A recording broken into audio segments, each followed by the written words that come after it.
जेंगसंग creature की दूसरी किस्त का आगाज होता है। 1 साल पहले ओनसंग हॉस्पिटल का मंजर दिखाया जाता है। डॉक्टर इचिरो सामने खड़े आदमी से कहता है, Sachimoto graduated from Tokyo University of Arts. आदमी कहता है, जी। डॉक्टर इचिरो उसे कहता है, हम यहाँ ओनसंग हॉस्पिटल में अपने मुल्क के मेडिकल स्टैंडर्ड्स को बेहतर बनाने के लिए रिसर्च और एक्सपेरिमेंट्स कर रहे हैं। तुम्हारा काम इनका रिकॉर्ड रखना है। सचिमोटो पूछता है, मुझे क्या ड्रा करना होगा। इसके साथ ही अगले सीन में एक आदमी को दिखाया जाता है जिसको बांधा होता है और वो अपने आप को छुड़वाने के लिए जोर लगाता है। डॉक्टर चिरो आता है और पास खड़े दूसरे डॉक्टर से पूछता है, आज हमें कौन से हिस्से पर काम करना चाहिए।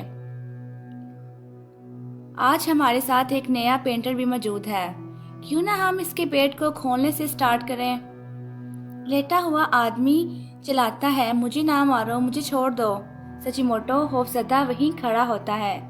डॉक्टर चिरो ब्लेड से उसके पेट को चीर देता है।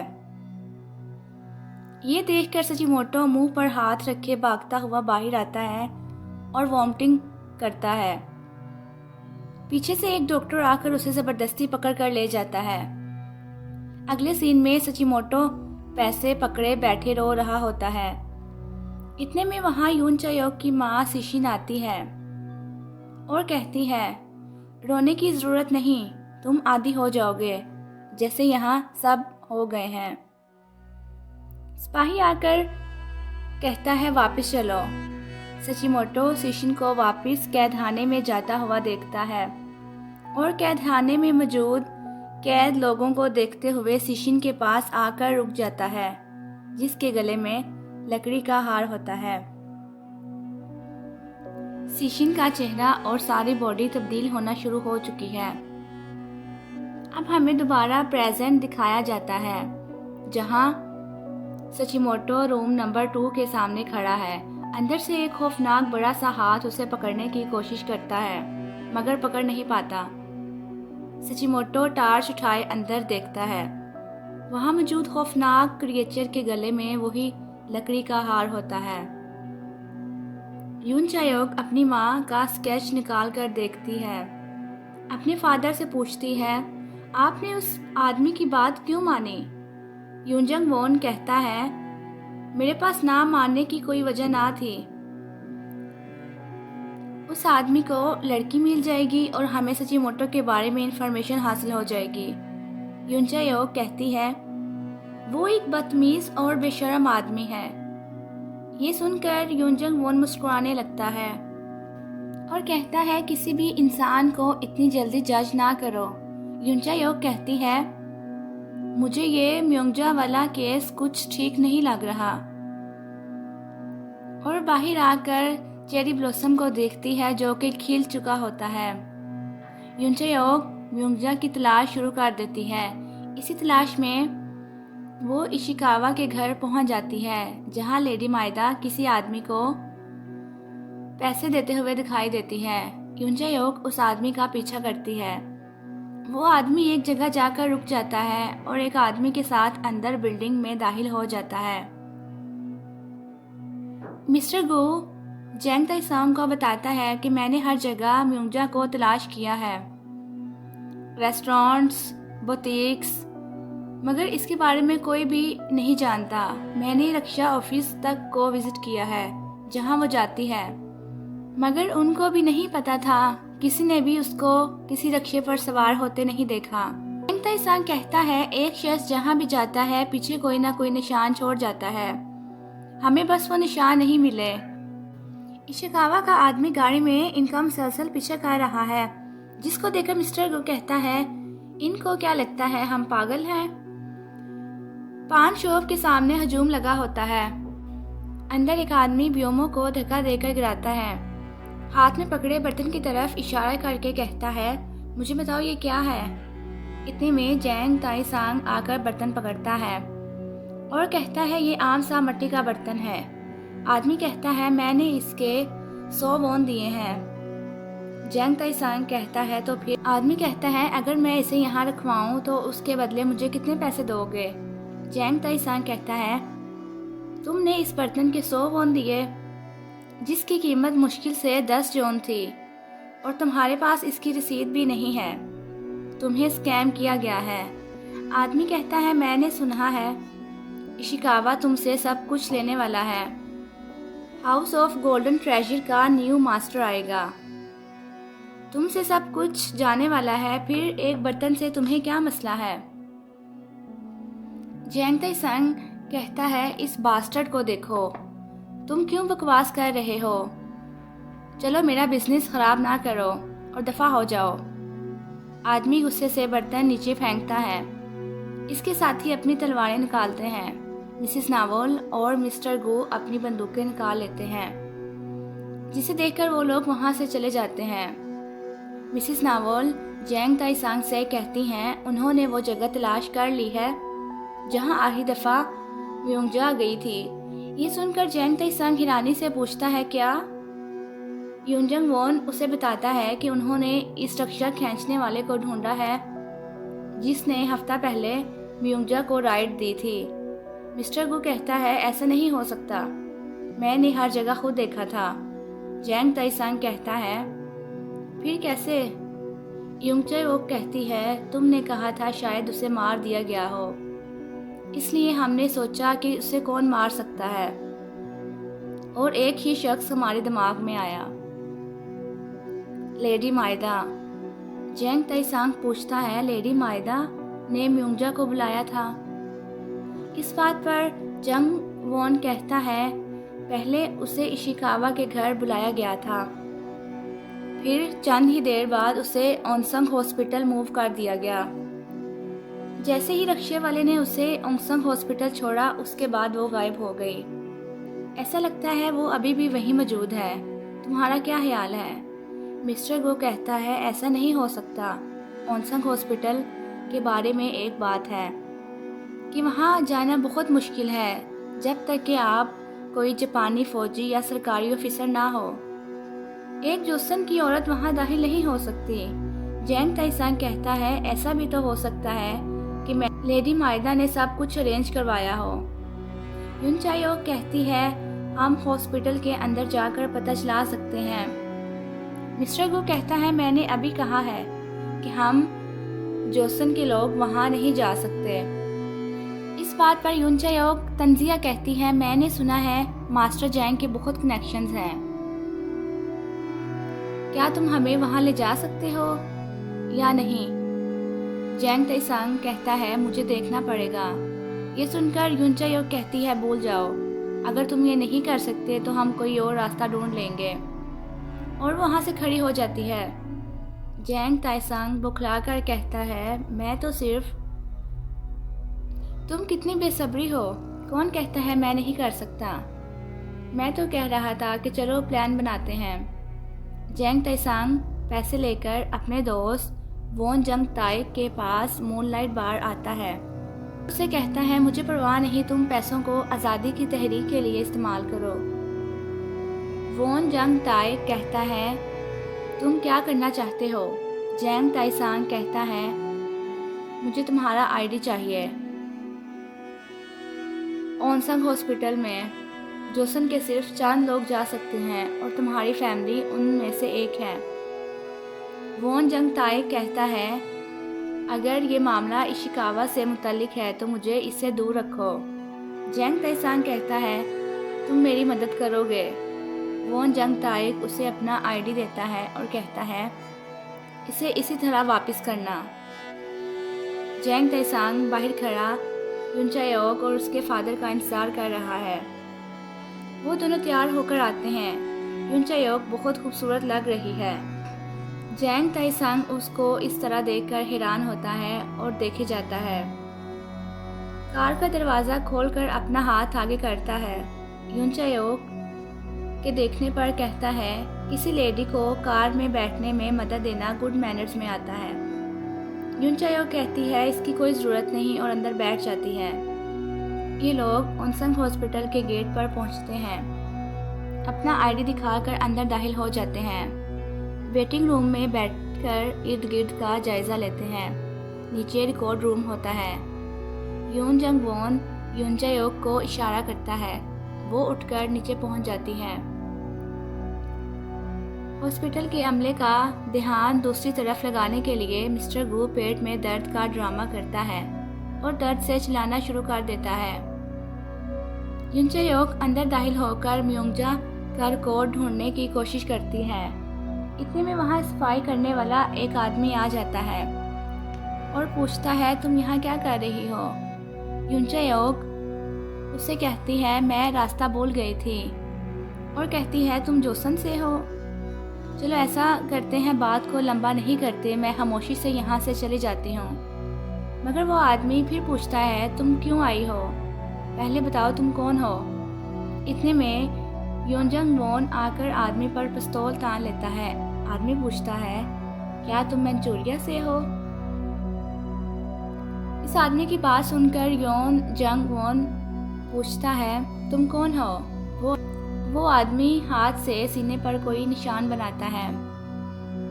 अगले सीन में एक डॉक्टर बड़ा सा इंजेक्शन लेकर मिस्टर गू को लगाने आता है, जिसे देखकर वो फौरन कहता है, मेरी दर्द सही हो गई है। जैंग ताइसांग मिस्टर गू को लेकर नीचे आता है, जहां रिकॉर्ड रूम के बाहर यून जायोक और उसका फादर मौजूद हैं। वहां उनको अजीब सी आवाज़ें आती हैं। मिस्टर गो कहता है, अजीब बात है, आवाज़ इस बिल्डिंग के नीचे से आई है। यून जायोक कहती है, अभी यहाँ से चलो। अगले सीन में काटो आता है और सिपाहियों से पूछता है, तुमने गोलियां क्यों चलाई? सामने खून में लथपथ सिपाही पड़े होते हैं। कर्नल काटो रूम नंबर 2 की तरफ देखता है। अंदर से वही खौफनाक बड़ा सा हाथ निकलकर एक सिपाही को पकड़ लेता है। एक अजीब सी खौफनाक जानवरनुमा चीज अंदर होती है और वो बाहर निकलकर इस सिपाही का सर पकड़ लेती है। दूसरा सिपाही घबरा कर इस चीज पर फायरिंग शुरू कर देता है। वो क्रिएचर अपने जिस्म से नुकीली लंबी सी चीजें निकालकर इस आदमी के जिस्म में घुसा देता है और इसका सर पकड़ लेता है। ये देखकर कर्नल काटो की आंखें हैरानी और खुशी से फैल जाती हैं। वो कहता है, ये एक गोडस है। यून जायोक और सब लोग एक कमरे में आते हैं। जैंग ताइसन कहता है, तुम लोग यहाँ क्या कर रहे हो? यून जायोक कहती है, हम लोग यहाँ रात गुजारेंगे। ये सुनकर जैंग ताइसन कहता है, क्या? वो कहती है, मैं मशवरा दूंगी कि आप दोनों यहाँ से चले जाओ। जैंग ताइसन कहता है, कम से कम बताओ कि हो क्या रहा है। यून जायोक कहती है, नीचे बेसमेंट में कुछ मशकूक हो रहा है। कहा जा रहा है कि जोसन के बहुत से लोगों को वहां कैद खाने में भेजा गया है, लेकिन उन लोगों में से कोई भी वापस नहीं आया। जैंग ताइसांग पूछता है, क्या म्योंगजा भी वही है? यून जायोक कहती है, हम पता लगाने जा रहे हैं। जैंग ताई कहता है, तुमने ये इन्फॉर्मेशन कहाँ से हासिल की? इतने में वही सफाई करने वाला आदमी आता है और कहता है, मिलिट्री वार्ड में इस वक्त कुछ चल रहा है, आप लोग किसी और दिन क्यों नहीं आ जाते? यूनजंग वोंग कहता है, हमारे पास वक्त नहीं है, सिर्फ रास्ता बताओ, बाकी हम खुद देख लेंगे। यून जायोक वहीं खड़ी कपड़े बदल लेती है। वो आदमी कहता है, मेरे भाई को भी यहाँ भेजा गया था 1 साल पहले। उसको बहुत तेज़ बुखार था, मगर तब से मेरा उससे राब्ता नहीं हुआ। मैंने उसको बहुत ढूंढा, मगर वो यहाँ रिकॉर्ड्स में भी नहीं था। यूनजंग वॉन जैंग ताइसांग से कहता है, हम पता चलाएंगे, अगर म्योंगजा यहाँ है तो तुम्हें मैसेज भेजेंगे। जैंग ताइसांग कहता है, रुको। यून जायोक रुक कर कहती है, अच्छा, कपड़ों के लिए शुक्रिया। जैंग ताइसांग कहता है, मेरा ये मतलब नहीं था, और उसका हाथ पकड़ लेता है। यून जायोक कहती है, क्या बात है, कहो। जैंग ताइसांग चंद लम्हे उसको देखता रहता है, फिर हाथ छोड़कर कहता है, हमें किसी सेफ प्लान के साथ आना चाहिए। यून जायोक कहती है, तुमने कहा था जब तक चेरी का फूल गिर ना जाए, हमारे पास वक्त नहीं है। जैंग ताइसांग कहता है, फिर भी तुम लोगों का यहाँ रहना हमारे प्लान में नहीं था। यूनचायोक कहती है, हम अपना काम करेंगे और तुम अपना करो और सचिमोटो का पता लगाओ, और वहाँ से चली जाती है। वहाँ से निकलते ही एक आदमी जैंग ताई-सांग और मिस्टर गो को रोक लेता है। एक नर्स आकर उनकी मदद करती है और कहती है ये डॉक्टर का पेशेंट है। इतने में वहाँ अनाउंसमेंट होती है, ये इमरजेंसी है, सब लोग और बाहर के मरीज़ ये जगह छोड़ दें। जैंग ताई-सांग और मिस्टर गो दूसरे लोगों के साथ बाहर निकल जाते हैं। अगले सीन में हमें दिखाया जाता है कि वो चीज़ किसी भी लम्हे दरवाज़ा तोड़कर बाहर आने वाली होती है। कर्नल काटो कहता है, हम इसे लेवल 4 पर मूव करने वाले हैं, नाइट्रोजन तैयार करो। पूरे हॉस्पिटल को बंद करके वहाँ नो एंट्री का बोर्ड लगा दिया जाता है। इस क्रिएचर पर नाइट्रोजन स्प्रे किया जाता है और एक कैरेज वहाँ लाया जाता है। एक सिपाही पूछता है, सर ये क्या चीज़ है? फिज़ा में कुछ स्पोर्स होते हैं। कर्नल काटो कहता है, ये एंथ्रेक्स हैं। ये क्रिएचर अपने आप को सोते में भी प्रोटेक्ट करता है। क्रिएचर वाला कैरेज वहाँ से मूव किया जाता है। सब कैदी इस कैरेज को देखते हैं। कैरेज में क्रिएचर के अंदर से स्पोर्स निकलकर फैलते हैं। एक बच्ची हाथ बढ़ाकर इन्हें पकड़ती है और बाकी कैदी भी इन्हें पकड़ते हैं। म्यूंगजा इन्हें देखकर पीछे हट जाती है। कुछ देर में देखते ही देखते इस बच्ची और सब कैदियों के चेहरे और जिस्म पर बड़े बड़े जलने के निशान पड़ जाते हैं। सब दर्द से चीखना शुरू कर देते हैं। म्यूंगजा खौफ से इन सबको मरते हुए देखती है। यूनचायोक और उसका फादर इस आदमी के साथ छत पर आते हैं। यूनजंग वॉन सामने टावर की तरफ इशारा करके यूनचायोक को कहता है, क्या तुम वहां जा सकती हो? यूनचायोक कहती है, ये आसान नहीं है मगर मैं जा सकती हूँ, और देखते ही देखते नीचे उतरकर बड़ी महारत से बचकर वहां पहुंच जाती है। नीचे बड़ी हलचल मची होती है। सब फौजी बहुत जल्दी में होते हैं। फौजी गाड़ियां आ और जा रही होती हैं। यूनचायोक उनको दूरबीन से एंथ्रेक्स से मरे हुए लोगों को गाड़ी में डालते हुए देखती है। जैंग ताई-सांग बहुत परेशान है और बेख्याली में कहता है, मैं इस लड़की के बारे में इतना परेशान क्यों हूँ? मिसेस नावोल कहती हैं, क्या वो स्लूथ लड़की? जैंग ताई-सांग कहता है, कौन? क्या मैंने ऐसा कहा? मिसेस नावोल कहती हैं, बदकिस्मती से मोहब्बत का कोई इलाज नहीं। जैंग ताई-सांग कहता है, क्या मोहब्बत? आप क्या कह रही हैं? मैं जैंग ताई-सांग हूँ। इस पर मिसेस नावोल कहती हैं, तुमने सब खूबसूरत लड़कियों को घास नहीं डाली और अब देखो एक स्लूथ लड़की तुम्हारा दिल ले गई। मगर जैंग ताई-सांग नहीं मानता और कहता है, ऐसी बात नहीं है। फिर बाहर खड़े इशिकावा के आदमी के पास आता है जो कि इसके घर की निगरानी कर रहा है और उसे कहता है, कमिश्नर इशिकावा से कहो कि एक आदमी को तलाश करो जिसका नाम सचिमोटो है। वो वापस भाग जाता है। मूनलाइट बार में सचिमोटो कुछ ड्रा कर रहा है। नायंग चन उसे पूछती है, तुम क्या बना रहे हो? फिर सीशन की पेंटिंग देखकर कहती है, ये औरत जोसन की लगती है। पूछती है, मेरा ख्याल है तुम पेंटर हो? सचिमोटो हाँ में सर हिलाता है। अखबारों में ओनसंग हॉस्पिटल में किसी बीमारी की वजह से गैर महीना मुद्दत के लिए बंद होने की खबरें छपती हैं। मज़ीद फौज आती है और हॉस्पिटल को मुकम्मल बंद कर देती है। ब्योमो ये खबर लेकर जैंग ताई-सांग के पास आता है, जिसे सुनकर वो और परेशान हो जाता है। नीचे वही नर्स आती है जिसने हॉस्पिटल में इनकी मदद की थी। वो जैंग ताई-सांग को एक कागज़ का टुकड़ा देती है जिस पर लिखा होता है, हमने म्यूंगजा को तलाश कर लिया है। जैंग ताई-सांग पूछता है, जिसने तुम्हें यह दिया है वो कहाँ है? नर्स जवाब देती है, वो अभी भी अंदर है। इससे पहले कि हॉस्पिटल मुकम्मल बंद होता मैं निकलने में कामयाब हो गई। जैंग ताई-सांग पूछता है, क्या हॉस्पिटल में कोई बीमारी फैली है? वहाँ चल क्या रहा है? नर्स रोती हुई कहती है, मुझे नहीं पता। रात में बहुत से लोग मरे हैं, मैं नहीं जानती क्यों। जैंग तेसंग पूछता है, फिर तुम मुझे ये क्यों देने आई हो? इस बात पर वो लड़की भी हाथ से सीने पर वही निशान बनाती है। अब हमें यून चायोक को दिखाया जाता है जो हॉस्पिटल के अंदर है। इसे किसी चीज़ के बोलने की खौफनाक आवाज़ आती है। जैंग तेसंग कहता है, मुझे खुद वहाँ जाना पड़ेगा, ऑनसंग हॉस्पिटल। सब तैयारियां मुकम्मल कर लो, मैं जा रहा हूँ। यहीं एपिसोड 2 का एंड होता है।